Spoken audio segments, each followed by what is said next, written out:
네, 뉴욕과 서울로 이어갑니다. 미국 증시와 국내 증시의 연결고리를 찾아보는 시간입니다. YG경제연구소 차영주 소장 나와 계십니다. 어서 오십시오. 안녕하십니까? 네, 이제 지난주 뉴욕 증시도 마지막 거래일이었는데 하락으로 마감했어요. 그리고 연간 기준으로 너무 많이 올랐기 때문에 그렇죠. 뭐 하락하지 않았나 싶은데 특징도 좀 짚어볼까요? 예, 일단 뭐 그 새해 맞이 종목을 좀 선정을 해야 되는데 여러 가지 의미도 좀 있었는데 다행히도 지난 주말 뉴욕 증시에서 우주항공주들이 좀 올랐어요. 그래서 뭐 지난 연말에 우주항공주가 올랐습니다만 올해도 이 테마가 좀 이어질 가능성이 높아서 버진 갤럭틱 홀딩스라는 종목을 좀 선정해봤습니다. 일단 우주항공 관련주들이 전반적으로 이 종목뿐만이 아니라 다른 종목들도 이제 올라가는 그런 모습들을 보이긴 했었습니다. 이제 시간이 갈수록 민간 우주항공에 대한 개발이 점점 다가오고 있죠. 우리가 작년도에 두 차례 각각 다른 회사이긴 합니다만 민간 항공에 대한 시험이 있었죠.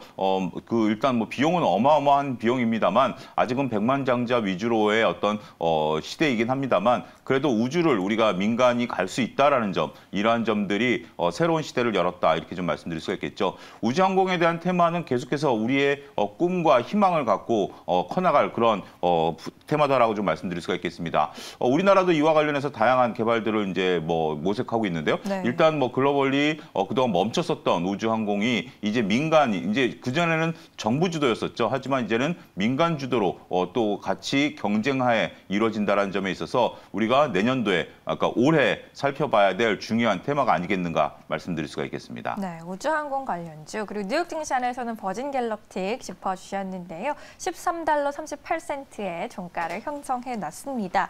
이제 국내 증시 종목도 그럼 연결을 시켜본다면 우리 증시 안에서 좀 대장주격으로 보는 게 좋을까요? 어떤 종목이 가장 그렇습니다. 우리나라에는 우주항공주들이 그렇게 많지는 않죠. 근데 지금 현재 다양스럽게도 뭐 이와 연관성은 없습니다만 떠오르는 주식이 있습니다. 한국항공우주가 이제 바로 그 역할을 하고 있는데요.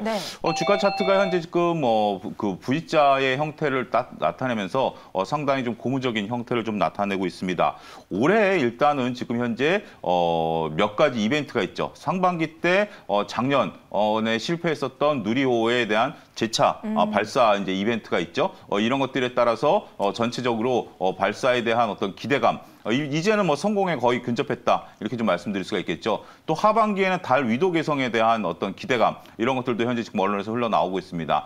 그렇게 된다면 상반기와 하반기 때 각각 두 가지 빅 이벤트가 있다라는 점에 있어서는 상당히 고무적이다라고 좀 말씀드릴 수가 있겠죠.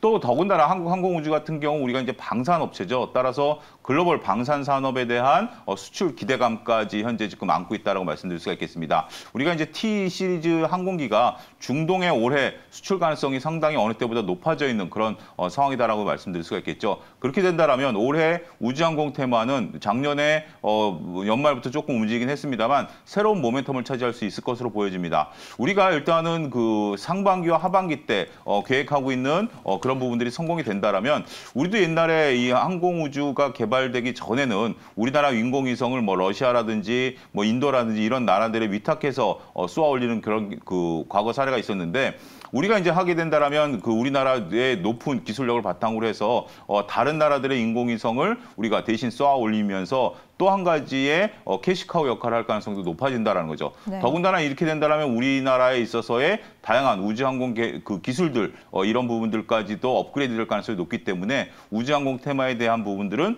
이제 우리가 현실적으로 만질 수 있는 테마가 되지 않았는가 말씀드릴 수가 있겠습니다. 네, 뭐 2022년 이민년에도 우주를 향한 우리의 도전 그리고 세계인의 도전은 계속되겠죠. 지난해 이제 절반의 성공을 거뒀다라고 했었던 이제 한국형 발사체 누리호 2차 발사를 비롯해서 여러 가지 우주 개발 프로젝트가 줄줄이 이어질 예정인데요. 한국항공우주도 그 중심에 있겠다라고 보시면 될 것 같습니다. 가격 전략은 어떻게 가져가는 게 좋을까요? 일단은 현재 지금 36,000원까지 목표가는 열려 있다. 근데 이것은 1차 목표가고요. 그 위에도 또 올라갈 수 있는 여력들은 충분히 있다라고 보여지고요. 손절 라인은 31,000원을 제시해드리지만 손절 라인 터치보다는 일단 윗단이 현재로서는 열려 있는 부분들이 있기 때문에 조금 중기적으로 우주항공 테마는 뭐 단기 트레이딩 관점의 접근으로 할 수 있는 종목은 아니고요. 중기적으로 조금 접근할 수 있는 적절한 테마가 아니겠는가 말씀드릴 수가 있겠습니다. 네, 잘 알겠습니다. 한국항공우주와 버진갤럭틱 홀딩스 연결시켜서 살펴봤고요. 한국항공우주 목표가는 36,000원, 좀 중장기적으로 바라봐도 좋겠다라는 의견이었습니다. 이렇게 뉴욕과 서울 종목 정리해 보겠고요. 이제 국내 증시 전망을 좀 여쭤봐야 할 것 같아요. 이제 이번 주 첫 거래일이 시작될 텐데 올해는 어떤 흐름이 전개가 될까요? 이제 10시부터 오늘도 이제 다시 2022년 이제 장이 시작이 됩니다. 올해도 만만치 않을 것으로 보여집니다. 뭐 앞서 언급드렸다시피 이제 그 미국의 금리 인상이 이제 3차례에서 4차례까지도 또 얘기가 나오고 있는 것 같아요. 네. 이런 부분들이 되면 미국의 이제 올해부터 지금 현재 테이퍼링이 150달러에서 300억 달러로 늘어나지 않습니까? 긴축에 대한 얘기들이 이제 전반적으로 나올 것으로 보여지고요. 각국이 금리 인상 경쟁을 이제 펼칠 수밖에 없죠. 미국이 만약에 4차례나 금리 인상을 하게 된다면 우리나라도 우리나라 경제 상황과 상관없이 금리를 인상해야 된다는 악재가 터졌다라고 말씀드릴 수가 있겠습니다. 따라서 개별성 종목들에 대한 움직임들이 더욱더 강화될 것으로 보여지고요. 일단 1월 한 달만 놓고 본다라면 1월 20일경에 LG 에너지 솔루션이 60조가 들어옵니다. 네. 이게 어마어마한 돈이 이제 신규 공모 자금으로 이제 몰릴 것으로 보여지고요. 그다음에 이제 삼성의 아직까지 해결되지 않은 상속세에 대한 블록딜 문제, 이런 부분들도 1월 달에 이슈가 될 것으로 보여집니다. 1월 효과는 저는 있을 것이라고 보여집니다만 이렇게 굵직굵직한 이벤트들이 있기 때문에 글쎄요, 뭐 강한 1월 효과라기보다는 조금 그래도 밀리지 않는 그런 형태의 1월 효과가 나타날 가능성이 있지 않겠는가 말씀드릴 수 있겠습니다. 네, 이제 글로벌 긴축 기조 안에서 우리나라의 스탠스도 중요해질 것 같고요. 1월에 있는 이벤트들도 잘 정리해 보시기 바라겠습니다. 오늘 이 시간 여기서 마치도록 할게요. YG경제연구소 차영규 소장과 함께했습니다. 고맙습니다. 감사합니다.